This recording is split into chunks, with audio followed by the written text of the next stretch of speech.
अस्सलाम वालेकुम students, online classes में आपको वेलकम कहते हैं। उम्मीद करता हूं कि आप सब खैरियत से होंगे। आज के लेक्चर में हम बहुत ही इंपॉर्टेंट क्वेश्चन को सॉल्व करने वाले हैं, या आप यूं कह सकते हैं आज के लेक्चर में हम दो इंपॉर्टेंट रिजल्ट ड्राइव करने वाले हैं जो कि आपके पास आपकी एक्सरसाइज में हेल्पफुल हो सकते हैं। तो हम डिस्कस करते हैं आज के टॉपिक को। आज का टॉपिक है find the magnitude and direction of two concurrent forces resultant of two concurrent forces P and Q inclined at angle alpha to each other। Students, जैसे कि मैंने आपको पहले भी कहा हुआ है, आप किसी भी प्रॉब्लम को सॉल्व करें या किसी भी क्वेश्चन को हल कर रहे हो, फर्स्ट ऑफ ऑल आप उसको अच्छे से पढ़ें और समझें कि आपके पास रिक्वायर्ड क्या है, आपसे क्वेश्चन में डिमांड क्या की गई है, आपने क्या चीज फाइंड आउट करनी है। जब आप इस चीज को अच्छे से एनालिसिस कर लेंगे, जज कर लेंगे, आपके पास क्वेश्चन में ये डिमांड है, तो आपके लिए क्वेश्चन सॉल्व करना आसान होगा। सो क्वेश्चन को अगेन रिपीट करें। क्वेश्चन में कहा गया है find the magnitude and direction of resultant of two concurrent forces P and Q inclined at angle alpha to each other। Students, इस सवाल में आपसे दो चीजें रिक्वायर्ड है। एक, मैग्नीट्यूड किस चीज का, रिजल्टेंट ऑफ कंकरेंट फोर्सेस का। दूसरा, आपसे रिक्वायर्ड है direction of resultant of two concurrent forces. Okay, पहली बात, कंकरेंट फोर्सेस कौन सी फोर्सेस होती हैं? जैसा कि मेरे प्रीवियस लेक्चर में ऑलमोस्ट बताया जा चुका है कि कंकरेंट फोर्सेस वो फोर्सेस होती हैं जो आपस में एक दूसरे को एक पॉइंट पर कट करती हैं या जिनका इंटरसेक्शन पॉइंट एक होता है, उन फोर्सेस को हम कंकरेंट फोर्सेस का नाम देते हैं। मजीद डिटेल के लिए आप मेरे प्रीवियस लेक्चर्स को सुन सकते हैं। ओके, आज के क्वेश्चन की जो थ्योरी है वो जस्ट मैं जो बोलूंगा वो आप लोगों ने राइट अप करनी है, तो वो आपके पास एज अ थ्योरी के काम करेगा। Suppose that we have force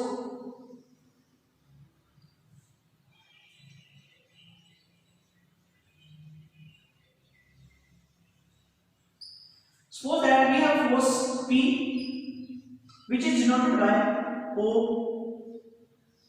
A. Okay, we have another force Q which is denoted by B.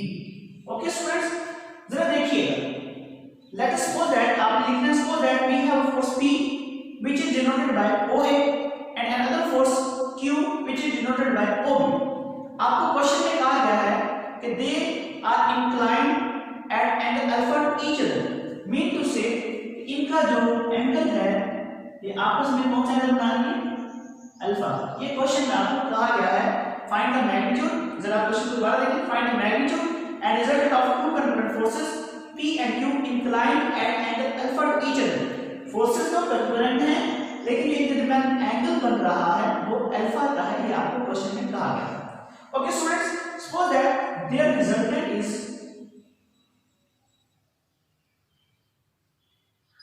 Denoted by R which is denoted by C। आप लिखेंगे R is the resultant of concurrent forces P and Q and it is denoted by OC।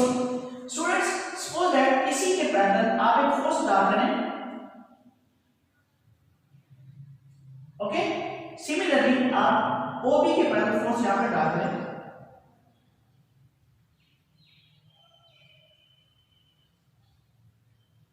Okay students, अगर आप जरा गौर करें तो हमारे पास एक parallelogram बन चुकी है। मीन टू से पैरेललोग्राम, अब ये अगर पैरेललोग्राम है तो जो साइड ये है, मीन टू से अगर ये फोर्स P है तो ये सपोज अगर ये फोर्स Q है तो ये भी क्या होगी Q, और अगर ये साइड P है तो ये भी क्या होगी P। तो हम इसको कह सकते हैं P, इसे क्या कह सकते हैं Q।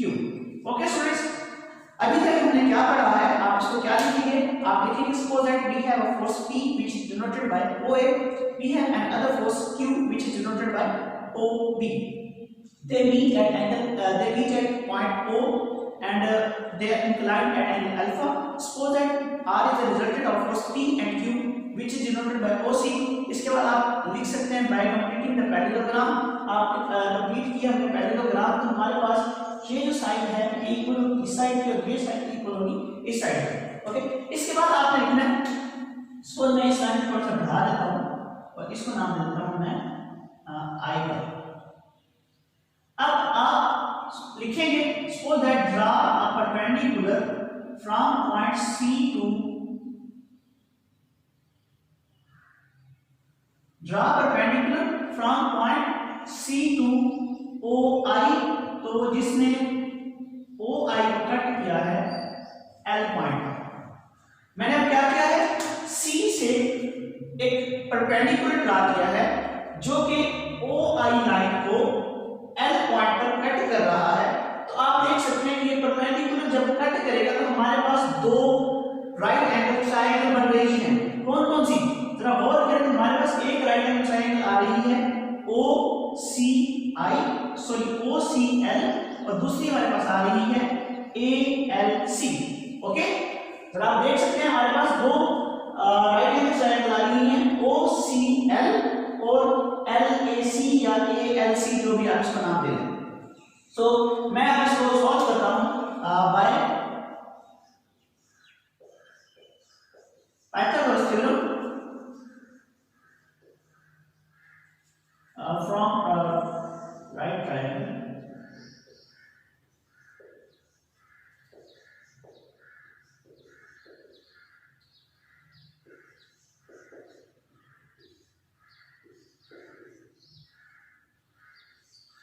हम पाइथागोरस थ्योरम अप्लाई करते हैं कौन सी ट्रायंगल पर, राइट ट्रायंगल ओ ए सी पर, तो सॉरी ओ एल सी पर।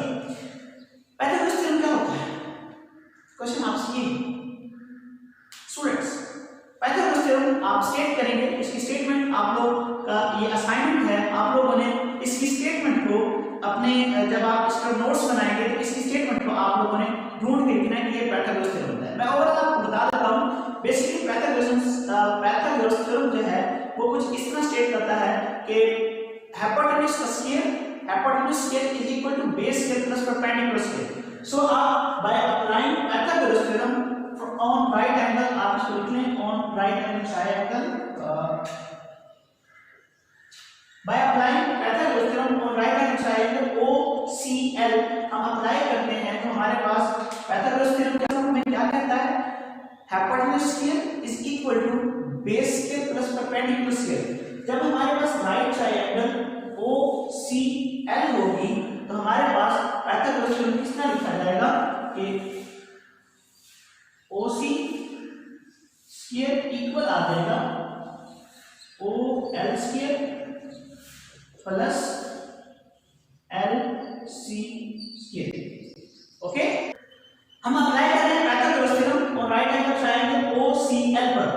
तो पाइथागोरस थ्योरम हमारे पास क्या होता है, hypotenuse square is equal to base square plus perpendicular square. Okay students, अब हमारे पास पाइथागोरस थ्योरम अप्लाई कर दिया है, OC is equal to OL square, OC square is equal to OL square plus LC square. अब OC किसके equal है students, R किस equal है, बेसिकली ये लाइन सेगमेंट है, आप इसको यूं डिनोट कर लें तो ये क्या आ जाएगा R स्क्वायर, आप इसको लिख सकते हैं। ओके, OL किसके इक्वल है स्टूडेंट्स, जरा देखिएगा OL बेसिकली इक्वल आ रहा है OA प्लस AL के। आप अगर पूरी लाइन को देखें, बेसिकली मेरे पास ये लाइन है O A L और ये बेसिकली I है, तो ये जो OL है बेसिकली ये टोटल पार्ट इक्वल आ रहा है OA प्लस AL। तो हम इसको लिख सकते हैं कि OL is equal to OA plus AL। कोई प्रॉब्लम तो नहीं होगी, तो हम इसको इसी तरह डिनोट करते हैं, OL की जगह हम लिखेंगे OA प्लस AL। तो OA प्लस AL ये इस होल का square plus LC whole square. Okay students, अब हम दूसरी राइट एंगल ट्रायंगल देखते हैं जो कि हमारे पास ALC की फॉर्म में है। इसको जरा हम इसकी मदद से हम अपने रिमेनिंग पार्ट्स को ड्राइव करते हैं, वो क्या आता है। From right angle triangle ALC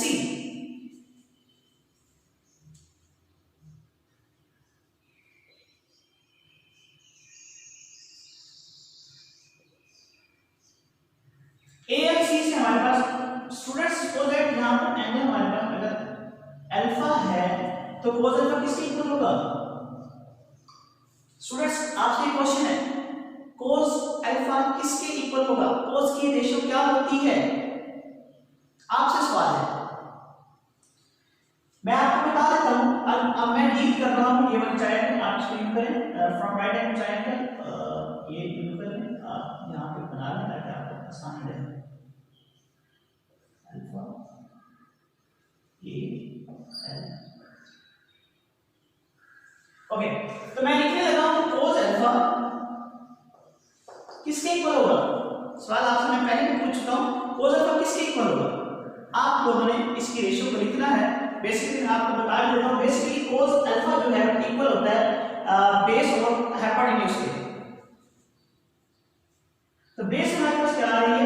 base हमारे पास आ रही है al और हाइपोटेन्यूज क्या है हमारे पास? ac।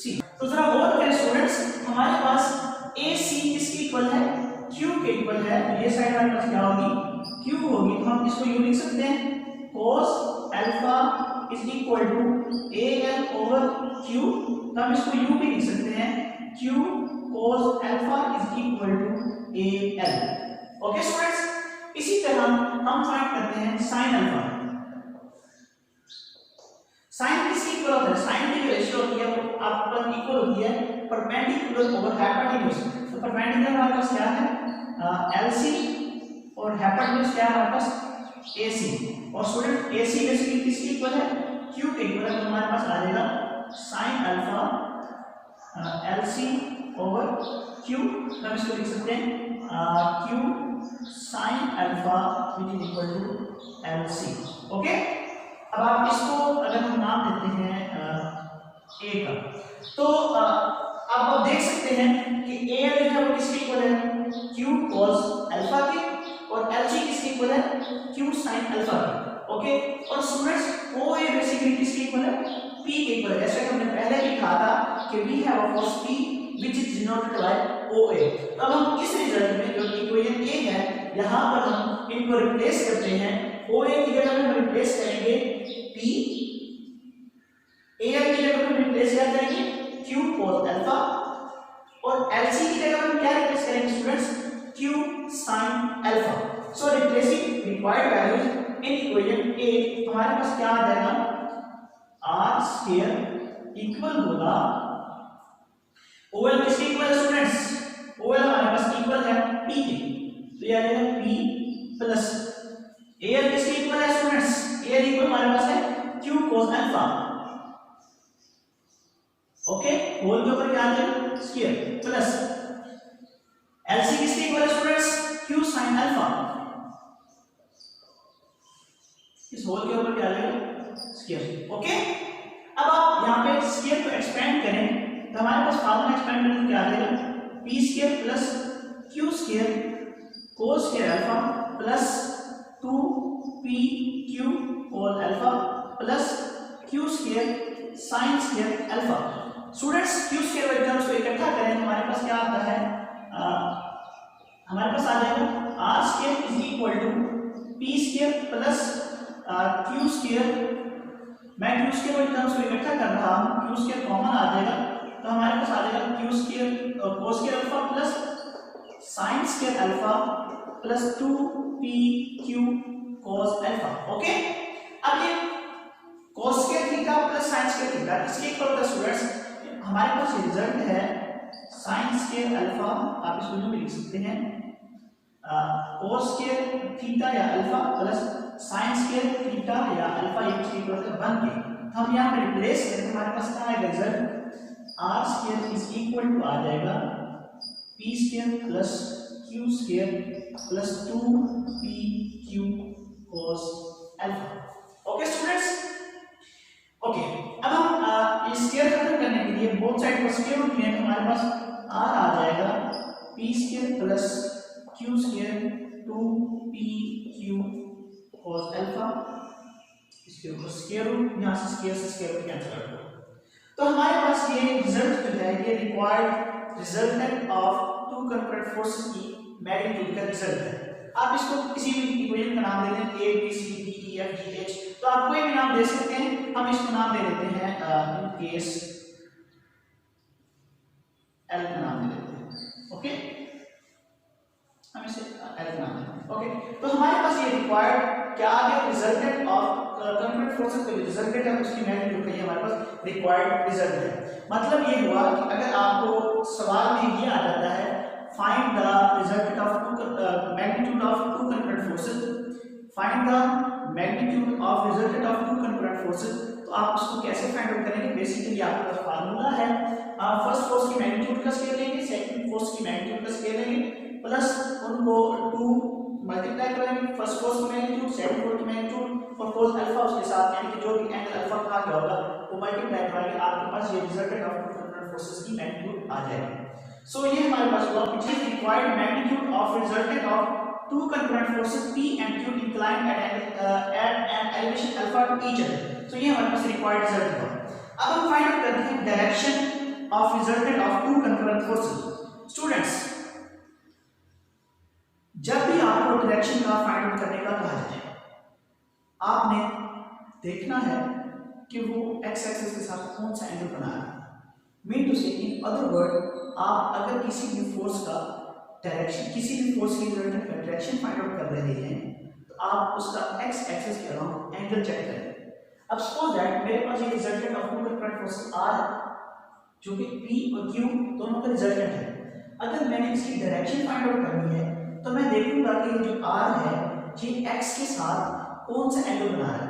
Suppose that it's making an angle theta along x axis. Okay, तो हमारे पास, अब मैं डायरेक्शन फाइंड आउट कर रहा हूं, तो सपोज किया मेरे पास कि r जो है ये x एक्सिस के साथ एंगल थीटा बना रहा है, तो मैं, अब हमारे पास एक ट्रायंगल हासिल कर लेते हैं OCL, from right triangle OCL, right triangle OCL की मदद से हमारे पास tan थीटा किसके इक्वल आ जाएगा? स्टूडेंट्स, tan थीटा किसके इक्वल होता है? आप लोग बताइएगा। चलो मैं बता देता हूं। बेसिकली tan थीटा हमारे पास होता है परपेंडिकुलर ओवर बेस के। सो परपेंडिकुलर को डिनोट किस तरह किया जाता है और बेस को डिनोट किया जाता है, आप इसको बेस लिखेंगे। सो राइट ट्रायंगल OCL, यहां से हमारे पास बेस क्या आ रही है OL और परपेंडिकुलर क्या आ रहा है LC। तो हम लिख सकते हैं tan theta is equal to, perpendicular है हमारे पास LC और बेस क्या आ रही है हमारे पास OL। स्टूडेंट्स, अब जरा देखिएगा वहां से OL जो है वो बेसिकली किसके इक्वल है? वो इक्वल है, जैसा कि मैंने आपको पहले भी बताया है, OL किसके इक्वल आ रहा है? OL बेसिकली आपके पास इक्वल आ रहा है OA प्लस AL के। सो हम यहां पे लिख लेते हैं tan theta which is equal to LC किसके इक्वल है? स्टूडेंट्स, LC हमने फाइंड आउट किया हुआ, ये इक्वल है Q sin अल्फा के,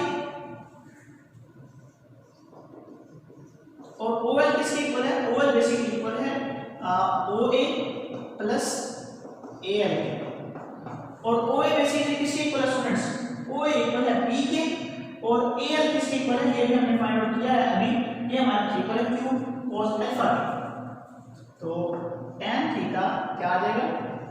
ये थीटा नहीं है स्टूडेंट्स, ये हमारे पास है Q sin alpha over P plus Q cos alpha. हम इसको लिख सकते हैं theta is equal to tan inverse Q sin alpha over P plus Q cos alpha, which is required direction of resultant of two concurrent forces P and Q inclined at angle alpha to each other। Okay students, तो हमारे पास ये required direction आ गई है, तो resultant of two concrete forces P and Q के, जो कि एक दूसरे पर एक एंगल अल्फा पर इंक्लाइन कर देंगे। आज के लेक्चर में अभी तक जो हमने स्टडी किया है वो हमने फाइंड आउट किया है direction of resultant of two concurrent forces और इसके अलावा magnitude of resultant of two concurrent forces. अब मैं कुछ केसेस को स्टडी करता हूँ, कुछ केसेस के बारे में थोड़ा सा हम डिस्कस कर लेते हैं। अगर हमारे पास रिजल्टेंट मैक्सिमम हो तो हम मैग्नीट्यूड को कैसे फाइंड आउट करेंगे, अगर रिजल्टेंट मिनिमम हो तो मैग्नीट्यूड को कैसे फाइंड आउट करेंगे, और अगर हमारे पास फोर्सेस जो हैं वो एक दूसरे पर परपेंडिकुलर हैं तो तब हम रिजल्टेंट की मैग्नीट्यूड को कैसे फाइंड आउट करेंगे। सो डिस्कस करते हैं केस नंबर 1।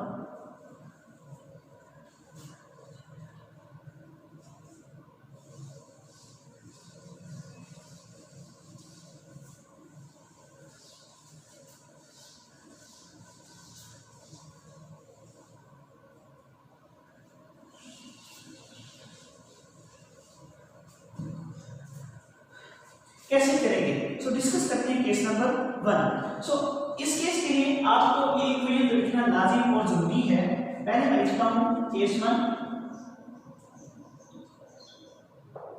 केस 1 क्या होगा, when r is maximum find the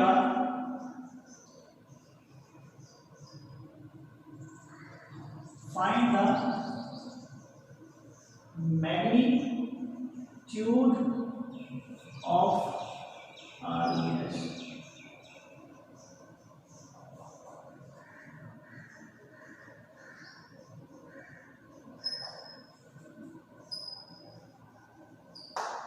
case number 1 ये होगा हमारे पास when R is maximum find the magnitude of resultant of two concurrent forces। Okay, हमने students resultant of concurrent forces को कैसे, magnitude of resultant of concurrent forces को कैसे find out किया था, हमने इसको इक्वेशन L का नाम दिया हुआ है। कहते हैं R P square plus Q square 2PQ cos alpha.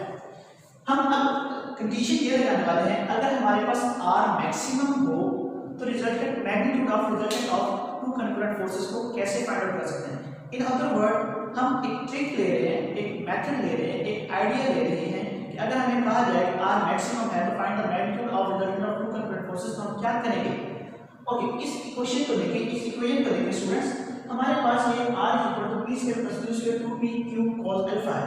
ये मैक्सिमम कब होगी, ये मैक्सिमम तब होगी जब हमारे पास ये रीजन मैक्सिमम होगा। ओके स्टूडेंट्स, अब ये मैक्सिमम कब होगा, आपको पता है कि cos अल्फा जो है, इसकी जो cos जो है इसकी बेसिकली रेंज जो है वो आपको इक्वल होती है, अगर आपका n अल्फा इसकी रेंज इक्वल होती है -1 to 1 के दरमियान। अब डोमेन रेंज क्या है, इस पर हम एक लेक्चर सीरीज में इंशाल्लाह डिस्कशन करेंगे। बेसिकली cos जो है ये मैक्सिमम वैल्यू 1 देता है, मीनिंग इसकी -1 होती है। अगर हम कह रहे हैं कि r इज मैक्सिमम तो उस वक्त आपके पास cos अल्फा क्या होगा, 1 होगा। In that case when r is maximum उस टाइम cos अल्फा क्या होगा, 1। तो cos अल्फा अगर हमारे पास 1 है हम इसको क्या लिख सकते हैं, alpha is equal to cos inverse 1। तो cos 1 आपके पास वैल्यू कब देता है, जब आपके पास एंगल जो है वो 0 का आ जाए।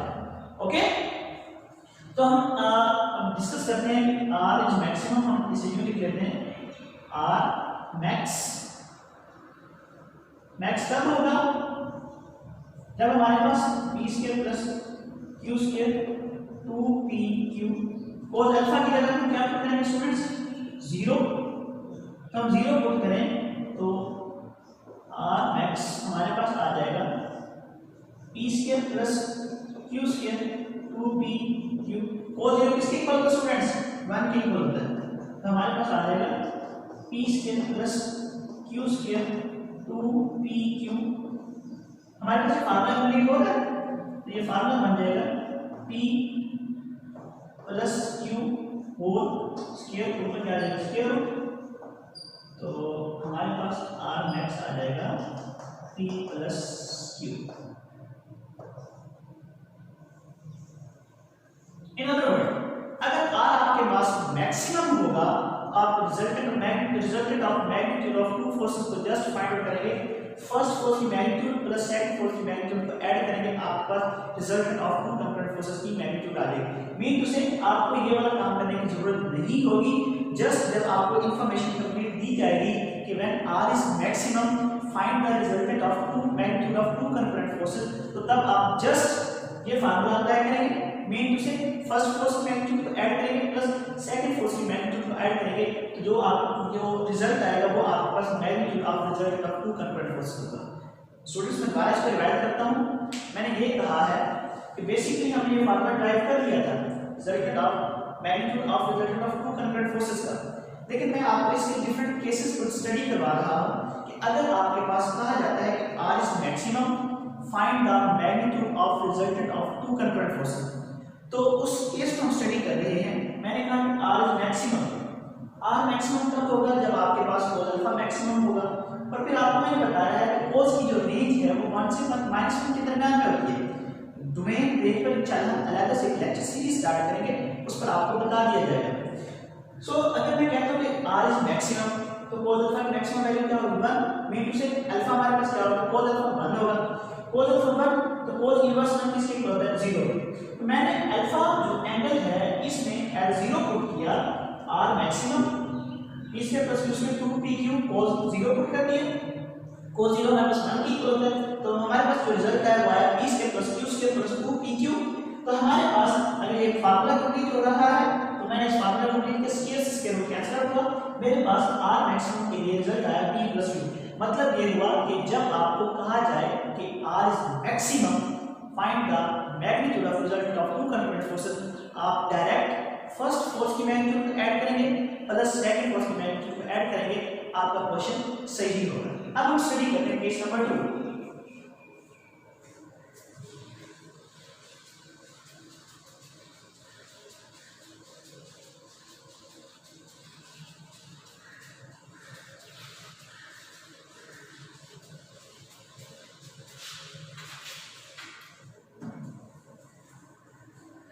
ओके स्टूडेंट, अब हम स्टडी करते हैं case number 2।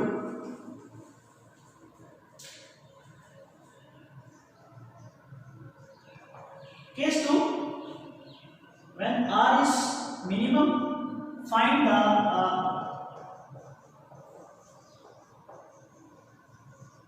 magnitude of resultant of two. हमें अब केस नंबर 2 है हमारे पास, find the magnitude of resultant of two concurrent forces when r is minimum. Okay student, पहले हम r को लिख लेते हैं। r हमारे पास किसके इक्वल है, बेसिकली r हमारे पास इक्वल है p square plus q square 2pq cos alpha. Okay students, जैसे मैं पहले बता चुका हूं r मिनिमम कब होगा, जब आपके पास cos अल्फा जो है ये भी क्या होगा मिनिमम होगा, और cos की रेंज जैसे मैं वहां बता चुका हूं 1 से -1 के दरमियान में होती है। तो मिनिमम cos कब होगा, जब आपके पास माइनस की फॉर्म में होगा, तो it's mean cos alpha equal to -1। Alpha क्या आ जाएगा, cos इनवर्स ऑफ -1, और cos इनवर्स ऑफ -1 किसके इक्वल होता है स्टूडेंट्स, ये हमारे पास इक्वल होता है 180 के। ओके, तो हम रिप्लेस करेंगे अपने इस इक्वेशन में अल्फा की जगह पे 180 हमारे पास आ जाएगा r minimum p square plus q square 2pq cos 180, और cos 180 -1 के इक्वल होता है, आपके पास आ जाएगा p square plus q square plus 2pq -1।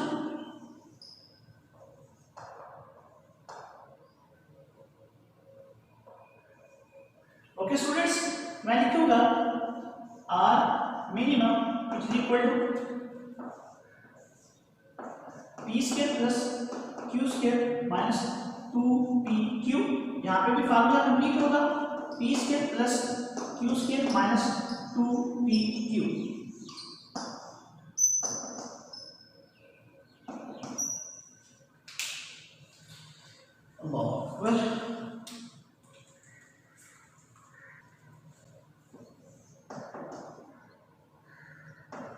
r minimum किसके इक्वल आ जाएगा, फार्मूला कंप्लीट किया, p माइनस क्यू होल के ऊपर क्या आ जाएगा, होल प्लेस पावर स्केयर, तो r मिनिमम हमारे पास होगा p minus Q. Okay, so students, अगर आपको कहा जाता है कि r is minimum, find the magnitude of resultant of two concurrent forces, तब आप जस्ट फर्स्ट फोर्स की मैग्नीट्यूड लेंगे और उसको सेकंड फोर्स की मैग्नीट्यूड से सब्ट्रैक्ट कर देंगे, आपके पास r इज मिनिमम का रिजल्ट आ जाएगा। मेन टू से आपको ये सारा काम करने की जरूरत नहीं होगी। थर्ड केस को आप स्टडी करते हैं, मैं सेकंड केस को दोबारा रिवाइज करवा देता हूं। सेकंड केस में आपको ये कहा गया था, find the magnitude of resultant of two concurrent, find the magnitude of resultant of two concurrent forces when r is minimum. तो मैंने आपको बताया कि r मिनिमम तब होता है जब cos अल्फा भी मिनिमम होगा। cos अल्फा मिनिमम आपको पता है cos की रेंज 1 से -1 के दरमियान में है, तो cos अल्फा मिनिमम होगा -1 पर, तो हम अल्फा लिखेंगे cos इनवर्स -1, अल्फा क्या आ जाएगा हमारे पास 180, तो हमने 180 को रिप्लेस किया, हमारे पास यहाँ पे माइनस की फॉर्म में साइन आ गया है, जो हमारे पास फार्मूला कंप्लीट होगा p minus q whole square, और ऊपर स्क्वायर रूट है, स्क्वायर रूट से स्क्वायर कैंसिल हुआ, तो हमारे पास r मिनिमम की वैल्यू क्या आ गई, p माइनस q। ओके, अब हम स्टडी करते हैं थर्ड केस। थर्ड केस क्या होगा student,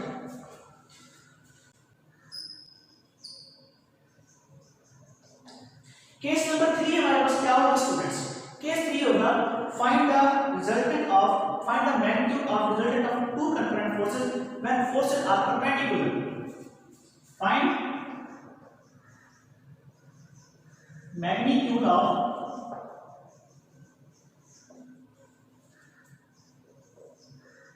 resultant of two concurrent forces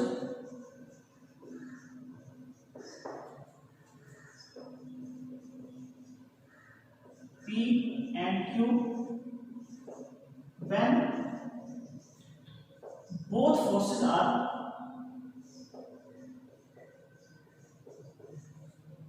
perpendicular to each other। ये perpendicular की notation है, perpendicular to each other। अब जब दो फोर्सेस परपेंडिकुलर है तो उनके दरमियान एंगल कौन सा होगा, एंगल इफ, अब मैं कह देता हूं if forces are perpendicular then angle between them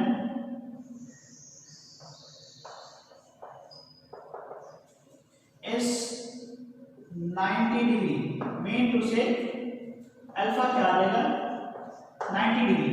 r basically क्या है हमारे पास, r बेसिकली हमारे पास है r इज इक्वल टू है p square plus q square plus 2pq whole of alpha.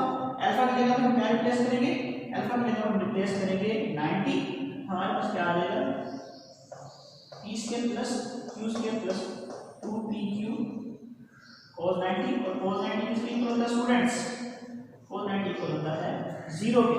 तो हमारे पास r बेसिकली क्या आ जाएगा, तो ये सारा फैक्टर क्या हो जाएगा 0, p square plus q square plus 0, तो हमारे पास रिजल्ट आ गया p square plus q square r की फॉर्म में। तो r हमारे पास r की फॉर्म में, तो हमारे पास जब both forces perpendicular to each other होगी तो उस वक्त magnitude of resultant of two concurrent forces का फाइंड आउट करेंगे। फर्स्ट फोर्स की मैग्नीट्यूड का स्क्वायर प्लस सेकंड फोर्स की मैग्नीट्यूड का स्क्वायर होल के ऊपर आप स्क्वायर रूट लेंगे तो आपके पास उस वक्त magnitude of resultant of two concurrent forces आ जाएगा। स्टूडेंट्स, आज के लेक्चर को मैं आपको रिवाइज करवाता हूं, मेरी बातों को जरा गौर से सुनिएगा। फर्स्ट आपको कहा गया है find the magnitude and resultant of two concurrent forces inclined at angle alpha to each other. हमने पहले फाइंड आउट किया है मैग्नीट्यूड को, फिर हमने फाइंड आउट किया है resultant of two concurrent forces. Magnitude को फाइंड आउट करने के लिए हमने सारा प्रोसेस कैसे रिपीट किया है, हमने सपोज किया कि एक फोर्स है P जिसे हमने OA से डिनोट किया, दूसरी फोर्स Q है जिसे हमने OB से डिनोट किया है, और हमने कंसीडर किया कि R is the resultant of both forces P and Q which is denoted by OC। इसके बाद हमने उनकी पैरेलल साइड पर फोर्स अप्लाई करके पैरेललोग्राम अप्लाई कंप्लीट किया। फिर हमने C पॉइंट से एक परपेंडिकुलर ड्रा किया जो कि हमारे पास OI लाइन को L पर कट कर रहा था। उसके बाद हमें दो ट्रायंगल मिली राइट ट्रायंगल, हमने उन राइट ट्रायंगल में से फिर हमने उनमें से एक राइट ट्रायंगल पर पाइथागोरस थ्योरम अप्लाई किया। पाइथागोरस आपको मैंने जैसे स्टेटमेंट असाइनमेंट दी है, आपने पाइथागोरस थ्योरम की स्टेटमेंट भी लिखनी है, वो आपके नोट्स में शामिल होगी।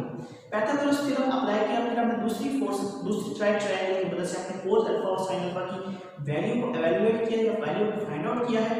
जब हमने इन वैल्यूज को फाइंड आउट कर दिया तो हमने अपने पाइथागोरस थ्योरम वाला जो रिजल्ट था उसमें पुट किया, एक्सपेंड करने के बाद हमें जो रिजल्ट मिला था वो कुछ इस तरह इस फॉर्म में मिला था, r = p² + q² 2pq cos alpha, जो कि हमारे पास क्या था, required resultant of magnitude of resultant of two concurrent forces.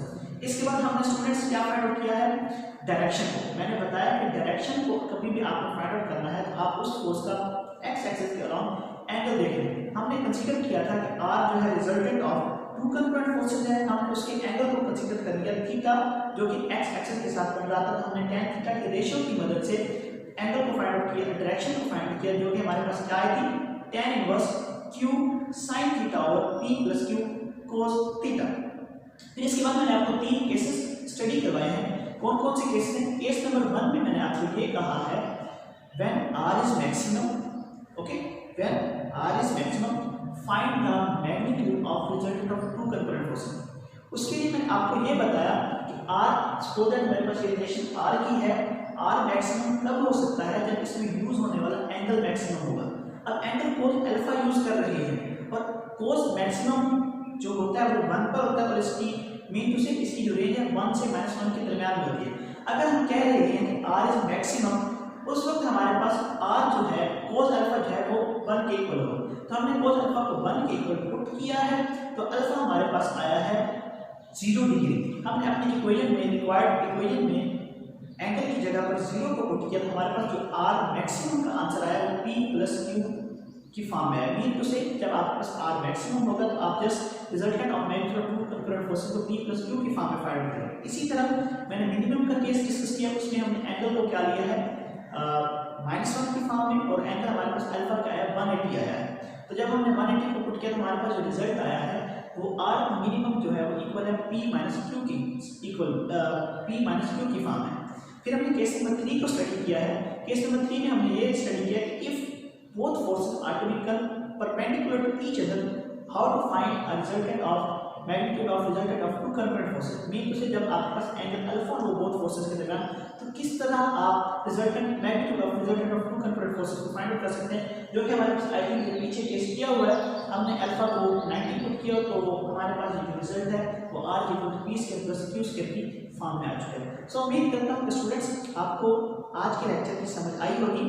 ये जितने भी रिजल्ट हैं ये आपकी एक्सरसाइज में बहुत ज़्यादा हेल्पफुल होंगे, और इसे तैयार करें। और अगर कोई भी प्रॉब्लम आप फेस करते हैं, आपको क्वेश्चन से रिलेटेड कोई भी प्रॉब्लम आता है, तो आप हमें कमेंट्स की फॉर्म में पूछ सकते हैं। इंशाल्लाह आपके कमेंट्स का जवाब किया जाएगा। But lot of thanks for watching my videos. अल्लाह हाफ़िज़।